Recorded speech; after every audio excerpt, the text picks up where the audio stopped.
Blue ringed octopus खूबसूरत है ना? रुकिए, इसकी खूबसूरती पर मत जाइए। इसकी खूबसूरती किसी को एंटरटेन करने के लिए बिल्कुल भी नहीं है, बल्कि वार्निंग देने के लिए है, ताकि कोई गलती से भी इसे नुकसान पहुंचाने की गलती ना करे।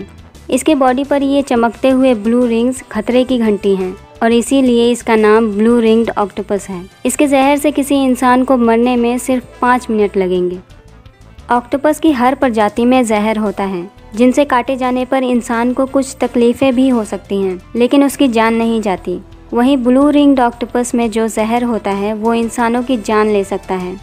ये जहर इस ऑक्टोपस के लगभग हर ऑर्गन में होता है। इसके बावजूद भी दुनिया के कई जगहों पर लोग ब्लू रिंग्ड ऑक्टोपस को as a food source consume करते हैं। ऐसे ऑक्टोपस को खाना जिसके पूरे बॉडी में ही जहर है हाईली रिस्की है, लेकिन कुछ लोग फिर भी इसे खाते हैं, ये कह के कि कुकिंग प्रोसेस में इसका जहर काफ़ी हद तक न्यूट्रलाइज हो जाता है। हाल ही में चाइना के एक रेस्टोरेंट में एक कस्टमर को ब्लू रिंग्ड ऑक्टोपस खाने के लिए सर्व किया गया था, लेकिन कस्टमर उसे देख के काफ़ी कंफ्यूज हो गया। उसने उसकी पिक्चर क्लिक करके सोशल मीडिया पर पोस्ट कर दिया और लोगों से पूछा कि क्या इस ऑक्टोपस को खाया जा सकता है। रिप्लाई में उसे ना खाने के सजेशन ही मिले और बताया गया कि ब्लू रिंग्ड ऑक्टोपस का जहर हीट करने पर भी न्यूट्रलाइज नहीं होता।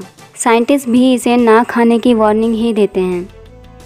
ब्लू रिंग्ड ऑक्टोपस जापान से लेकर ऑस्ट्रेलिया के बीच पैसिफिक ओशन और इंडियन ओशन में पाए जाते हैं। ये ज़्यादातर टाइम अपने आप को छुपाने में ही लगे रहते हैं। ऑक्टोपस तो रूप बदलने में माहिर होते ही हैं। इनकी स्किन में मौजूद क्रोमेटोफोर सेल्स की हेल्प से कैमोफ्लेज करके ये कहीं भी अपने आप को ऑलमोस्ट इनविजिबल बना सकते हैं। ये आपको समंदर किनारे ऐसे टाइड पूल्स में और कोरल रीफ जैसे अंडर वाटर इकोसिस्टम में मिल जाएंगे।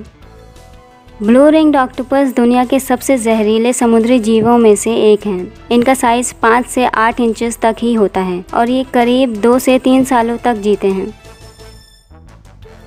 ब्लू रिंग्ड ऑक्टोपस काफ़ी शांत नेचर के होते हैं। ये यूं ही किसी को नहीं काटते, लेकिन इन्हें खतरा महसूस हो तो काट भी लेते हैं और जहर इंजेक्ट कर देते हैं। खतरा महसूस होने पर ये अक्सर तेजी से भाग जाते हैं। अगर खतरा फिर भी बना रहे तो ये अपने बॉडी के कलर कॉन्ट्रास्ट को बढ़ा देते हैं और अपने रिंग्स को बड़ा करके वार्निंग देते हैं।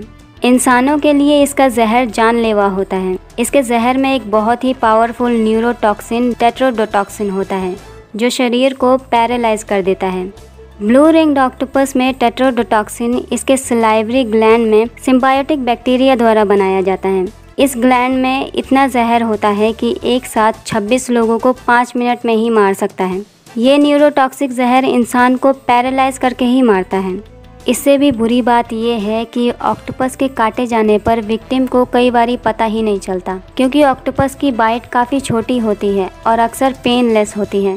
शरीर में बेचैनी और पैरालिसिस शुरू होने पर ही विक्टिम को पता चलता है कि उसमें जहर इंजेक्ट हुआ है। तब तक तो वो अपनी मदद के लिए किसी को बुलाने लायक भी नहीं रहता। जहर के शरीर में जाते ही कुछ मिनटों में विक्टिम का शरीर पैरालाइज होने लगता है और इसके साथ ही डायाफ्राम भी पैरालाइज्ड हो जाता है, जो कि सांस लेने के लिए इम्पॉर्टेंट होता है। इसके पैरालाइज होने पर विक्टिम का दम घुटने लगता है और तुरंत इलाज ना मिलने पर विक्टिम की 5 से 6 मिनटों में ही जान जा सकती है। इस वेनम का कोई भी एंटी वेनम नहीं है, इसलिए विक्टिम को बचाने का एक ही तरीका है कि उसे किसी तरह से सांस लेने में मदद की जाए, यानी कि आर्टिफिशियल रेस्पिरेशन दी जाए और तुरंत हॉस्पिटल पहुंचाया जाए। Thank you so much for watching this video.